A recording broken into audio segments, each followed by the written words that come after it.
Hey everybody, it is I, Margaret. Yep, you're right. That's the same intro from last video because this video is a continuation of that earlier content. So let's go back in time and see what else I was rattling on about that day.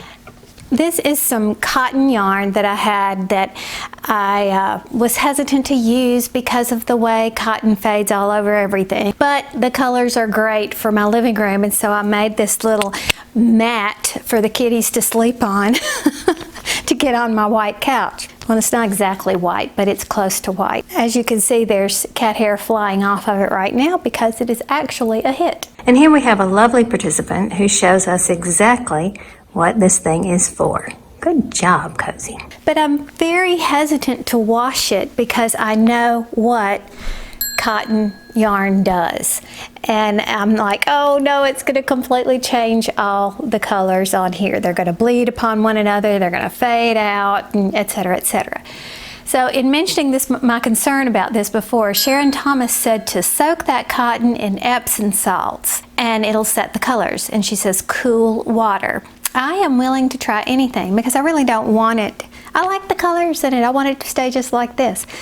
However, after watching so many of Rebecca of Kim Knits videos, I'm a little confused that that's actually going to happen, that would work. But I'm going to try it anyway because I'm all about experimentation, and I really like the tips, and I've learned so many things from you people that I'm going to try it.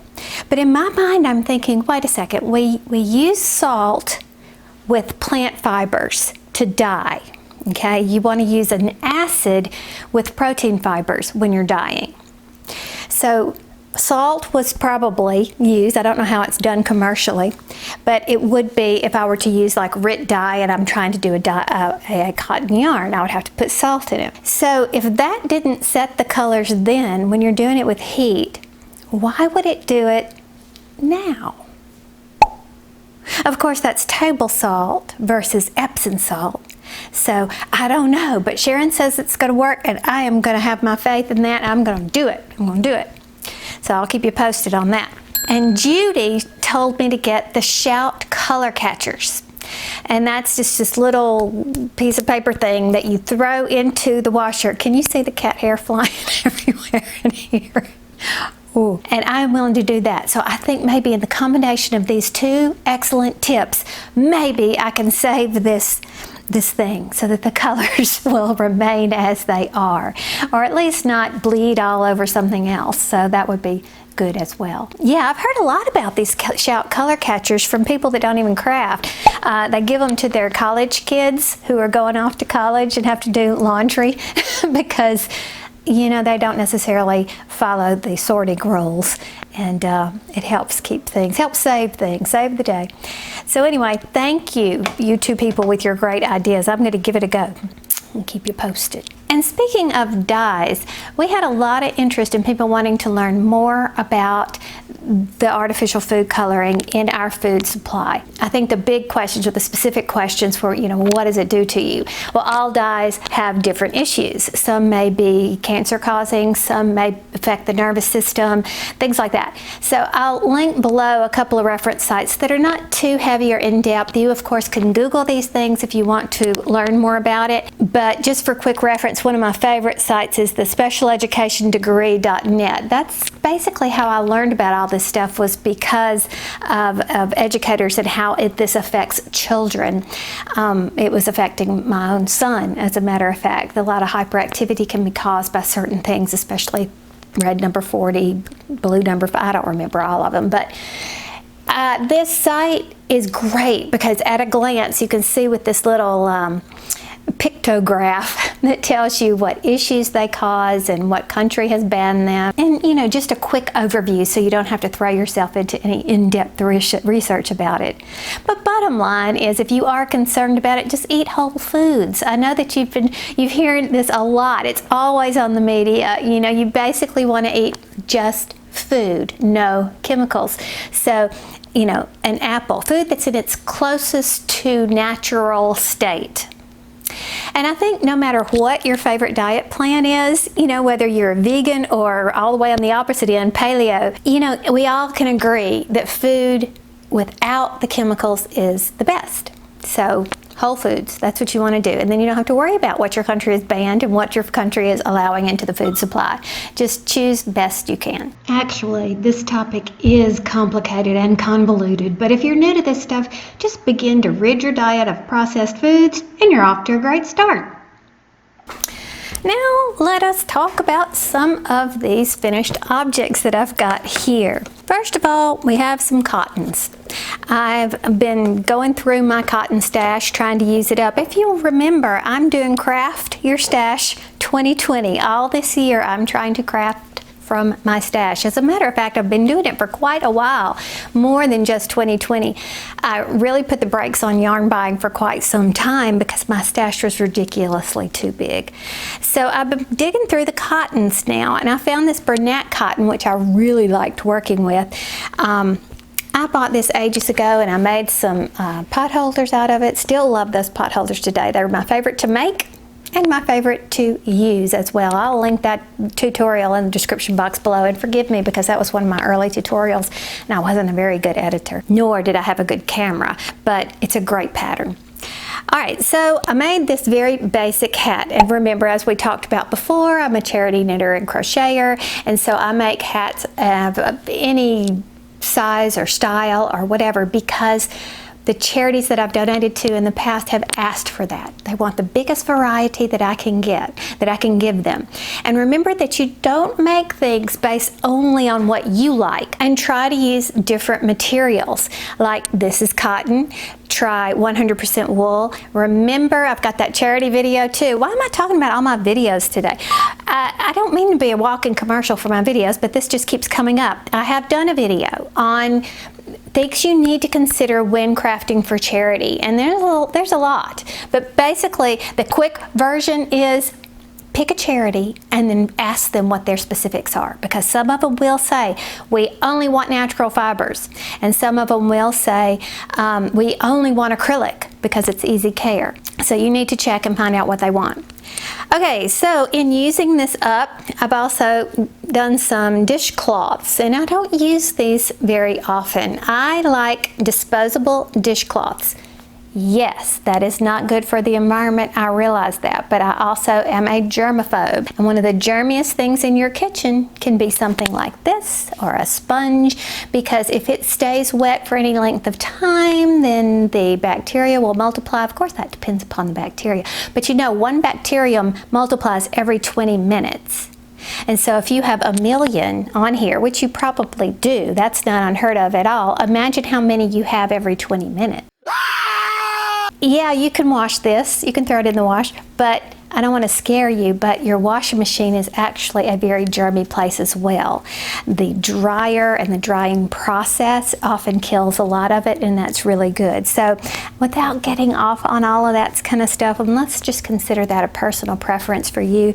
But what I do like to use this for these days is working on my counter. That one of my quartz counters, I have two different types in there, and one of them is really hard to keep clean, and the only way I can keep it clean is by good old soap and water, and then I have to wipe it down. And these are small, they dry quickly, and I can just use it, you know, and then toss it in the washer, and then I'll have it fresh again, as opposed to a big towel, in which case, you know, drying it off with a big towel, and you know, those take longer to wash and dry, and therefore you're going to be using more energy. So how did I get off on all of this stuff today? I don't know. So here are two more that I did. Now, this one right here is called Grandma's, what is it called? Grandma's Favorite Dish Rag or Dishcloth or something like that. And you can see how it has this little holy part on every edge like that. Now, this pattern is special to me. And the reason why is because it's the first thing I ever knit. Actually, I think it's a beginner's favorite, as a matter of fact. And here it is, the first thing that I ever knit, right here. Can you see the mistakes and the holes and everything that's wrong. I didn't sew the ends in because I obviously couldn't have used it. But this is it. This is the first thing I ever knit. Look how lopsided it is. And then here's the second thing I ever knit, and I got better. It's at least more square. Had a little problem here in this corner. What the heck is that all about? But it got a lot better. So every now and then I like to knit one of these just to kind of see how things are shaping up in my knitting skill set. But it is a good one because this garter stitch gives you the little nubbies like that, and so it's very practical if you like to use that sort of thing. So anyway, using up my cotton yarn, I did that. Found this cotton yarn, and this is just a garter stitch. Is it? No, this is a seed stitch, and not to be confused with a crochet seed stitch. This is a knitted seed stitch. And again, it has nubby textures, which is very helpful. What is this? Oh yeah, this is a red one with the crochet seed stitch with this little border right there. Again, cotton. And then I was digging around and I found some old sock yarn. Didn't have enough to do anything with it, so I put it with a gray wool-like was the brand name of that, and that is a fingering weight yarn as well. And I went ahead and crocheted this hat, which I absolutely love. It has such a good texture. This is a camel stitch hat, and not only does it look good, I love the way that it has kind of knit stitches turned on its side. This is one of my favorite stitches. Now, as a rule, I'm probably not going to wear something that is all multicolored like that because that's probably not what I would choose. So why did I do this? Because it's for charity and it's not all about me. Now, remember too that charity is not a place for your junk. So I would never donate something like this. That's not right. Remember, your charity, you are giving gifts. So don't give your junk. And do go watch that video if you do plan to be a charity knitter or crocheter. And I do have one more finished object too, and that's this little sock yarn hat right here. Pretty yarn. It's by the Darn Good Yarn Company, and they sent this to me to review. But I've ordered something else from them as well, and well, I'm going to save this for a separate video by itself. And here's another little hat that I just love that I've done numerous times before. It is a knitted hat. I can't remember the name of the hat. I'm going to list it in the description box below with all these other links that I've talked about today. I usually do a modified closure up here. The original pattern didn't have a typical decreased fitted crown, formed crown, whatever you call that. They had a different type of gathered crown like this. I kind of do my own, so I don't know how to advise you on that. But it looks cute on. You never notice that up at the top. This is a little bit slouchy, and I don't know what this yarn is that I use, but I really, really like it. I need to go root around up there and see if I can find it. But I do know what this yarn is. This is some old yarn from my stash, Deborah Norville Everyday Collection. Kind of feels a lot like Red Heart with Love, if you're familiar with that. I get this at Joann. I'm not sure if it's discontinued or not because this is very, very old, and I am working through my stash. And here I did a basic beanie with it, and I love the kind of faux Fair Isle look that you got going on here. I used a different color, thinking that it was this color when I was matching it upstairs in my craft room when I didn't have any light on. And I thought this was a good match for it. It's a little off, but it'll do. And again, I did a little, I did do the decreases up at the top on this one, but you can kind of see that even with decreases, it gives you a gathered top that's not so different from something like that. So sometimes I'm wondering why go through all the process of shaping it. You know, you have to be so careful to count and do everything right. Why go all through the process of shaping it when you kind of get the same look with a modified gathered top? And this is Red Heart Shimmer. Can you see it shimmering? It has these tiny little metallic threads that are woven through it. Feels really good for a red heart yarn, and I like it a lot, but unfortunately it's discontinued. And with that, I made this. This is called a mock cable, and I actually got it from another pattern. So the other pattern had many rows and different variations of what you did with the hat. I only used the first 4 rows in that hat, and then I just repeated them all the way through and did one of those simple little gathered tops. So I really don't have anything to share with you as to exactly how to do this. But I loved it, came out great. It is slouchy, so 2 thumbs up from me. And look at him out there, patiently waiting on me to stop talking and open the door. He looks like he's fallen asleep. And you can see out here where our landscaping is going in, and they're enlarging our patio, so I'll be glad when that gets done. Yay! Now here we come to something that was not so successful. This is Vanna's Choice, which I found out is discontinued, but you can get it various places on the internet. I know Hirschners.com, you can order Vanna's if you really like it. This is one of my favorite acrylics to use on the Addy machines, but I still have a whole lot of it, so I'm not going to buy any more right now. But anyway, I'm sure they're going to come out with something that replaces it that I like just as well on the machines. But anyhow, okay, this is going to have to get ripped out and started again. I thought this was a self-striping yarn, but I think it's actually more of that, kind of a splotched effect. I don't know what. But it's this stitch. Now this was done with a DK weight right here, so you get it. You can see where each stitch is smaller.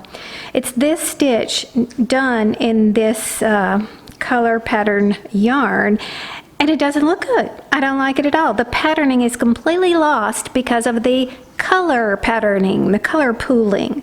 So I'm going to rip this out and use it for something more plain, like a pattern like this, where you can actually enjoy the way the dyer chose to do the coloring. And I think it'll show up a whole lot better. I mean, you can't even tell the difference between the stitches. Like this is a 1x1 rib right here, and then I went into that pattern right there, and it's like so hard to see. You have to look really closely. So definitely not the right yarn for this pattern. And that brings us to the yarn that I dyed. Oh, I had such a good time doing that. Now, no, I don't think I want to be a yarn dyer, but it was fun for a little activity. And dun da da, look how pretty it's coming out. Now this is really not a pattern. It is a 1x1 rib that I got going on down here, and then I'm doing 3 knits, 1 purl, 3 knits, 1 purl all the way around. I think I cast on 128, and I'm going to make this a slouchy hat. Really love the way it came out. And I guess since this is a walking, talking commercial for my channel, I'll link the video where I dyed this yarn just in case you missed it, because that was kind of fun. Kool-Aid dyeing. Oh, and by the way, like all my knit crate yarn that I fall in love with, this was awesome. 100% superwash merino wool, soft as it can be, and perfect for dyeing. So in the kitchen today, I'm making a cheesecake in the Instant Pot, no less. So I have my little springform pan, and any springform pan can be used in an Instant Pot. Just make sure it actually fits. It doesn't have to be a specific Instant Pot springform pan. And then I also have my blue ring inserted here because I don't like to use the same ring that I cook meat and onions and things like that with, because it kind of retains the smell. So I have my own dessert ring that I use. And what I have done so far is I have softened, well, all my ingredients are at room temperature, and that would be even like the eggs and the cream I'm going to add in a minute. But the cream cheese that's in there, and then this is Swerve, which is a sugar replacement, as it says on there. It's actually a healthy version. I don't use yellow, blue, or pink packets at my house at all, so this is a good alternative, and it tastes delicious. So let's get this all squished up together. Now, I am no cheesecake baking expert, but I do know that all your ingredients really need to be at room temperature, because if not, what'll end up happening is your cream cheese will get kind of hard. You'll get these little chunks of hardened cream cheese again when the cold stuff touches it. So even your eggs need to be at room temperature. Add some pure vanilla extract. None of that imitation stuff. We don't like that either. And apparently mine is lumpy anyway, so oh well, we'll just have to live with that. Gosh, I left it out for 2 hours. Here's the thing about this cheesecake recipe. I have never been able to make it come out the exact same every time I've made it, and it has been 100 times. However, we like it anyway, whether it cracks on the top or not. I do not put a crust on it because I figure that's just some calories we don't need, and it works out just fine. So I put a little parchment paper in the bottom and call it good. Of course, I'll link the recipe below, but just so you'll see what I've got going on here, I use the trivet, got a cup of water in there. I do not own one of those handy dandy instant pot lifter things, and I don't want to because foil does great for me. What this is something you put down on top of the trivet, and then when you place that in there, you can lift it out when it's going to be really hot later on. When I finish this, I will put this into the dishwasher, and I use it over and over and over again, and when it starts to show wear and tear, I just recycle it and make another one. See, it's just folded up like that. I also cover my cheesecake in here because I don't like the idea of water being able to form and settle on top of it, although I don't think that's part of the recipe, but it comes out fine anyway, so there you go. So you just tuck that in like that and put on your lid. And you want to do pressure cook on high for 30 minutes. So after it goes off 30 minutes, then you let it sit in here to just natural release for 15 minutes. So I'm going to check it and see how it did.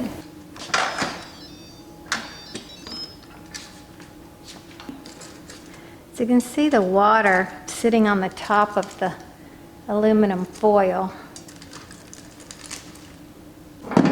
Get a dish towel, you put it out here so I don't get too much water, and here's where your handy dandy lifter comes. And can you see all the water on top of here? I mean, that would have been on top of my cheesecake had I not covered it. And some people do not cover, they'll take a paper towel or napkin or something and kind of dip it in there to absorb it off the top, but I don't do that. And the way you check to see if it's done is you jiggle it. And it should jiggle, which it's doing, evenly. You don't want to see too much wateriness on the inside like that. But this turned out really well. Oftentimes I'll have a big crack across it, and according to proper cheesecake bakers, that's a no-no in the cheesecake world, but that looks pretty good. So I'm going to let it sit here and cool for a little while, then I'll put it in the refrigerator for several hours, and we can have it tonight for dinner. No, for dessert after dinner. Now if you feel the need to wash this thing, this right now does not look like it needs to be washed, but I just want to show you in case you ever have the need to. I pretty much wrap it around and just put it in the top rack of my dishwasher, and it washes up beautifully. So let's check on the Aero garden, and you can see my tomatoes are beginning to change colors, which is really exciting. And so many more little tomatoes are popping up everywhere. So this has been really fun. First time I've ever grown tomatoes in the Aero garden. All I've ever done is herbs. But I learned that I should be trimming tall wise. If I trimmed it off, it wouldn't grow up, it would instead grow out, which would be more desirable. And some people use an Aero garden just to start their seeds, especially if they live in colder climates where they have a shorter growing period. And that would be great, but I'm not going to do that because we can't have gardens in our yards because we have so much wildlife like bobcats and coyotes. And while they don't eat the tomatoes, they instead will eat the little critters who do like tomatoes, like rabbits and whatnot. So we don't want to have them, don't want to attract the small things because the big things will come closer to our yards and we don't want to do that. But anyway, I will always have something growing in my Aero garden because I think it's great fun. So we'll see how these do. And what am I currently working on? And that is more masks. As I mentioned at the very beginning, Texas is making us wear our masks all the time. And if you've ever experienced a Texas summer or a summer in the South, this is really no different from what I'm used to in Mississippi. You get so dadgum sweaty because it's so humid. So for my family, I'm making sure everybody has a large contingent of masks to choose from. And we're also experimenting with different ways to wear them. I prefer to have the kind that you put over your head and then the bands go all the way behind your head. I don't like them on my ears. But when I'm wearing my hair down, this is really a pain in the neck. So I put it on, right? And then when you go to put it on, you're supposed to wear it like this, like over your hair like this, okay? And sometimes it doesn't go up that easy. It doesn't work that easy. And you end up having to pull your hair up like this, put it on your face, stuff your hair back down in it, and then you're sweaty because that's how it is outside. And so your hands are sticky and your hair sticks to your hands and it's just a pain in the neck. So the kind that just go around your ears is preferable in that instance when you have to look nicer. So another way I wear this is I'll pull it up and then I take this top layer and just stick it on my ears. But do you see, it just pulls on my ears and it just kind of just, I don't know, it just bothers me. So we're experimenting with different mask styles. And I would encourage everybody to do that. We have some of the disposable ones, but again, we're trying to be careful with the environment. We don't want to do too many disposable ones because, like I said, you sweat in it and you don't want to wear it again, those disposable ones. So anyway, we have some of those. I find those harder to breathe through as for some reason. And then they have, they go around your ears. So I don't know, but it's our new normal. So what was I even saying? What was I even talking about? Oh, I was talking about it so that everybody could look for different styles. Our face shapes are all different, and our head shapes as well. So what works on one person is not necessarily going to work on another person. The pleated masks, for example, don't do as well on me, but I think it's my face shape. It's not the mask's fault. And then my husband has a hard time wearing these with this on the back of his head.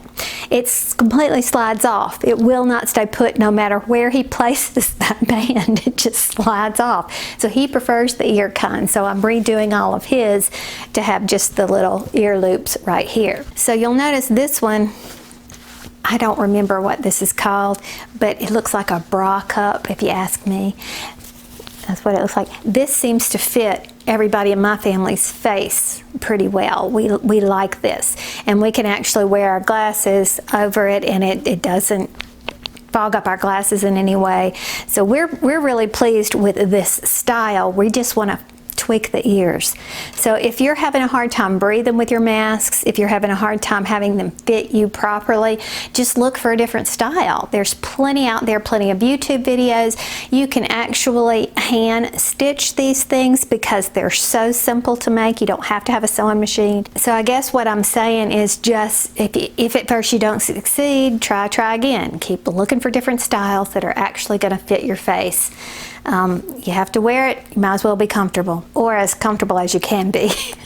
So I'm going to leave you with some random images that I found interesting, like this armadillo crossing the street.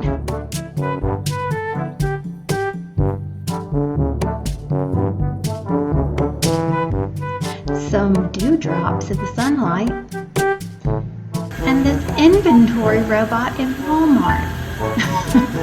Thanks for watching, and I'll see you next time.